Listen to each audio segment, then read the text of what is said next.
A história começa com Xiong-yi, que se sente frustrado por ter amigos e pela ausência de pais que se importem com ele. Exausto pela solidão, ele decide ir dormir, mas ao abrir os olhos, se surpreende ao encontrar uma garota com chifres parada diante dele. Ele pergunta o que ela está fazendo em sua casa, mas ela responde calmamente que não está em sua casa. Olhando em volta incrédulo, Xiong-yi se pergunta se está imaginando coisas. Logo percebe outras pessoas desconhecidas e se dá conta de que foi transportado para um mundo completamente diferente. A garota se vira para o sacerdote, perguntando se Xiong-yi é realmente o profetizado. O sacerdote responde afirmativamente, explicando que a verdadeira profetisa deve portar um anel mágico como o dela. Quando Xiong-yi mostra o seu anel, percebe que ela tem um idêntico ao dele. Chocada, a garota expressa incredulidade, afirmando que alguém sem quaisquer habilidades mágicas não poderia ser a profetisa. Ela fica ainda mais furiosa ao descobrir que ele é da tribo humana. Explica que simplesmente comprou o anel de um vendedor ambulante. A garota, chateada, diz ao sacerdote que ele não pode ser o profeta porque é muito fraco, mas o sacerdote insiste que não houve engano em invocá-lo. Declara que Xiong-yi é o profeta destinado a salvar a tribo demoníaca da aniquilação. Sem entender o que está acontecendo, Xiong-yi pede esclarecimentos. A garota se apresenta como Isabela Osa, a rainha demônio, e lhe diz que eles deveriam ter assinado um acordo de paz com os humanos naquele mesmo dia. Contudo, ela não esperava que sua própria comandante,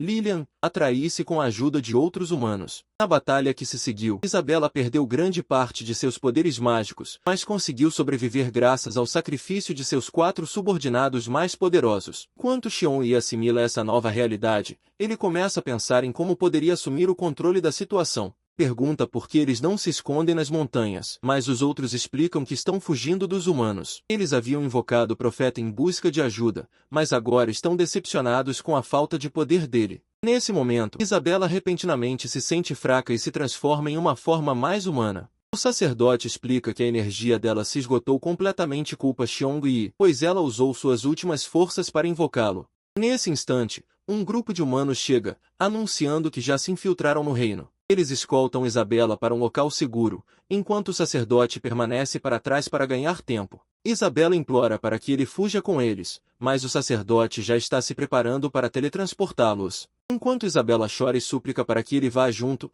ele os teletransporta para longe.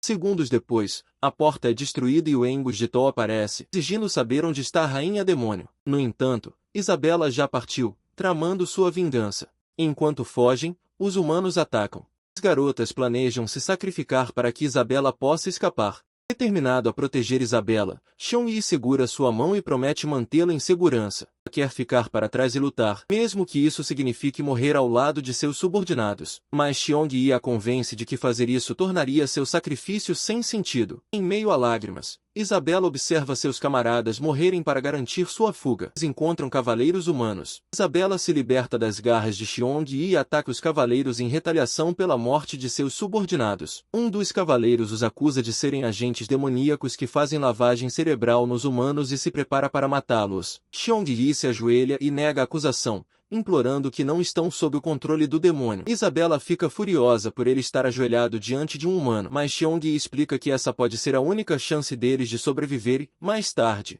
se vingar. Apesar disso, o cavaleiro ainda quer matá-los pela recompensa. Outro cavaleiro intervém, ordenando que o primeiro recue. O segundo cavaleiro, líder do esquadrão de cavaleiros do Dragão Branco, percebe a situação e intervém. Ele pergunta a Xiong-yi quando os demônios os capturaram. Xiong-yi agradece por tê-los salvado e explica que foi levado quando criança, apresentando Isabela como sua esposa e afirmando que ela também foi capturada pelos demônios. Sofizes acredita nele e oferece sua capa para cobrir Xiong-yi. Está sem roupas adequadas. Sofizes se oferece para levá-los à cidade da tribo humana, mas Isabela resiste. Xiong-yi a convence a ir. No dia seguinte, eles chegam à cidade e Xiong-yi fica impressionado com o respeito que os humanos demonstram pelos cavaleiros. Isabela muda seu nome para Ibei para evitar ser reconhecida. Eles encontram um homem da família real. Ao vê-lo, Sófizes ordena que seus cavaleiros se dirijam imediatamente ao Palácio Real. Xiong-yi pergunta sobre a identidade do homem, e um cavaleiro informa que ele ocupa uma posição superior à de Sófizes,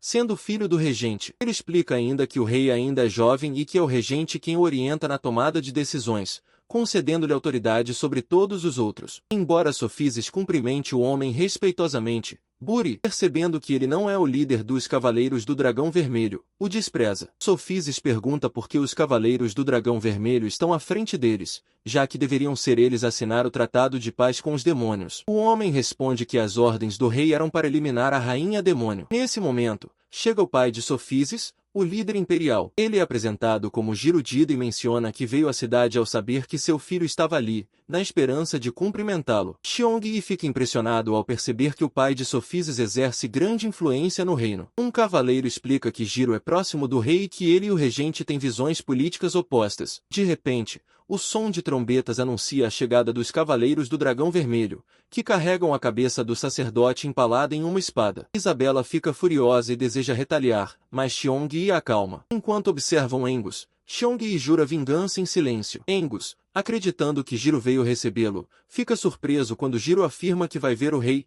e os dois concordam em ir juntos. Buri tenta se aproximar de Giro, mas é ameaçado de morte se continuar com seu comportamento. Ambos partem, deixando Buri para trás. Os dois homens então se preparam para deixar o reino humano e, ao chegarem à sua nova casa, Xiongyi fica impressionado com o seu tamanho imenso. Enquanto se instalam, um grupo de servos chega, uma das quais, Helena, se apresenta e se oferece para lhes fornecer comida. No entanto, Isabela está curiosa para saber por que Sophisis está sendo tão hospitaleiro, especialmente porque mal os conhece.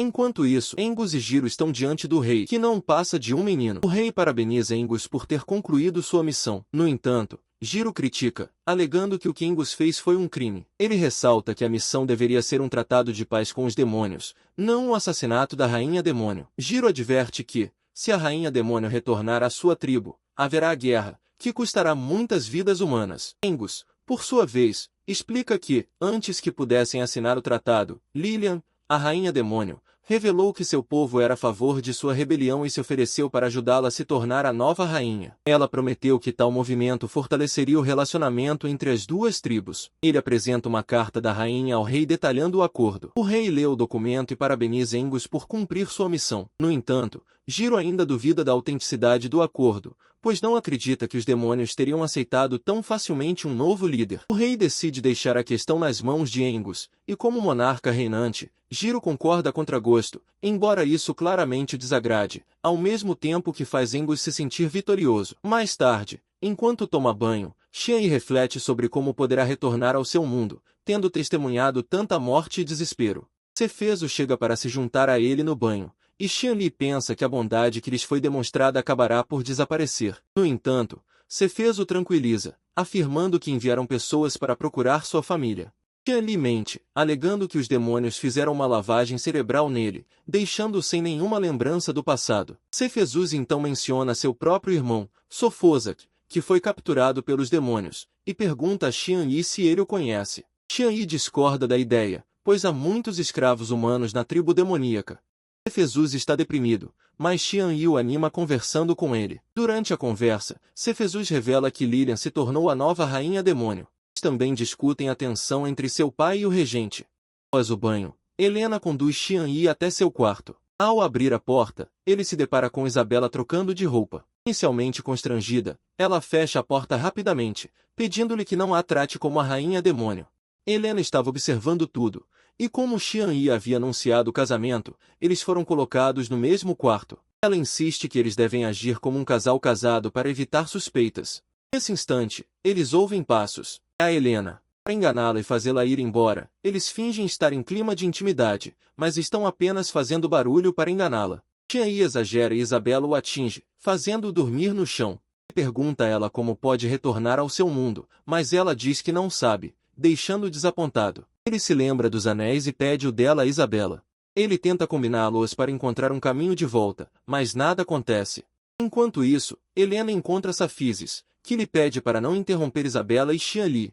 Quando Helena pergunta por que ele está ajudando-os, Sophisis explica que, ao conhecer Xianyi, sentiu uma conexão instantânea e pensou que ele pudesse ser seu irmão perdido, devido à impressionante semelhança entre os dois. Helena fica feliz por ele, já fazia um tempo que não o via sorrir. Em gratidão, Sophisis a joga na cama e eles acabam fazendo amor. Na manhã seguinte, Xianyi acorda e encontra roupas novas de Helena. Percebendo que Isabela está desaparecida, ele sai à sua procura. Em seu caminho, ele vê Sophisis praticando com seu arco. Xianli fica impressionado com sua habilidade. Ele então avista Isabela treinando também e fica admirado com sua proficiência.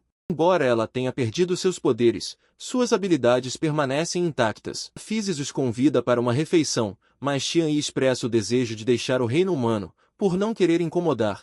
A Physis o tranquiliza, dizendo que são bem-vindos para ficar em sua mansão pelo tempo que desejarem. No entanto, Isabela recusa, afirmando que preferem se virar sozinhos e não serem um fardo. Physis insiste que eles não causariam problemas e se oferece para encontrar trabalho para eles no reino. Mas Isabela prefere retornar à tribo demoníaca e trabalhar lá. Nesse ponto, a história muda para uma época em que os humanos eram aterrorizados por sua fraqueza. Em resposta, eles buscaram a ajuda de um poderoso dragão para protegê-los. O dragão concordou e os ajudou de todas as maneiras. Como gesto de gratidão, os humanos honraram o dragão como uma divindade, formando esquadrões de cavaleiros dragão de diversas cores. Nosso foco é o Esquadrão de Cavaleiros do Dragão Branco, que serve como guarda pessoal do rei. Para ingressar no esquadrão, é preciso provar força e dignidade para servir ao rei. Uma das opções era obter um diploma de uma escola prestigiosa na capital. Ela compartilhou seu desejo de se tornar uma aluna exemplar naquela escola para se fortalecer. Xian-Yi acreditava que essa era a única chance de escapar do reino humano. Ela falou sobre querer vingança, mas Xian-Yi, sentindo-se inquieto, interveio, dizendo que o objetivo deles era resgatar os humanos presos no território demoníaco. Physis discordou, afirmando que as batalhas eram muito mais complexas do que Xian-Yi imaginava. No entanto, Xian-Yi esclareceu que tinha um objetivo diferente ao frequentar a escola. Ele mencionou que, após a formatura, pretendia ajudar seu pai e a tribo humana a ascenderem ao poder em retribuição à ajuda que haviam recebido. Após ouvi-lo atentamente, Physis finalmente concordou em matriculá-los. Ele reconheceu o potencial de Isabela para a escola,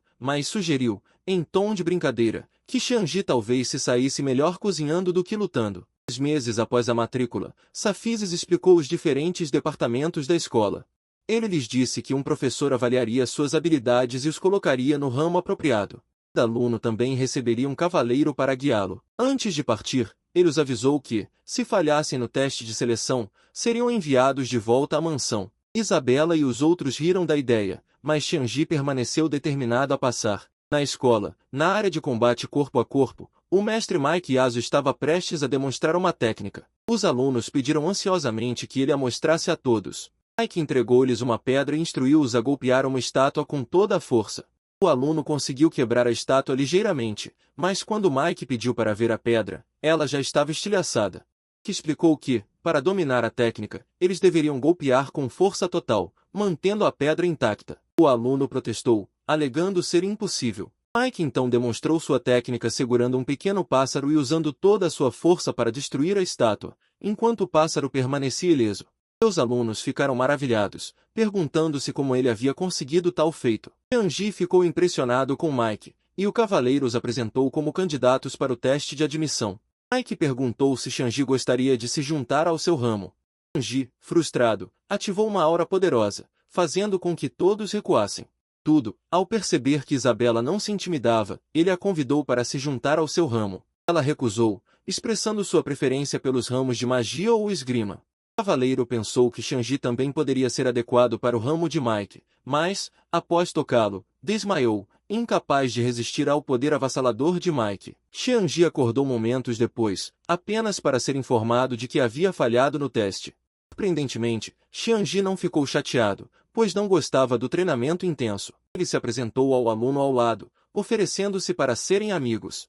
O aluno, Alex Zaire, aceitou e se despediu, pois tinha uma aula de combate para assistir.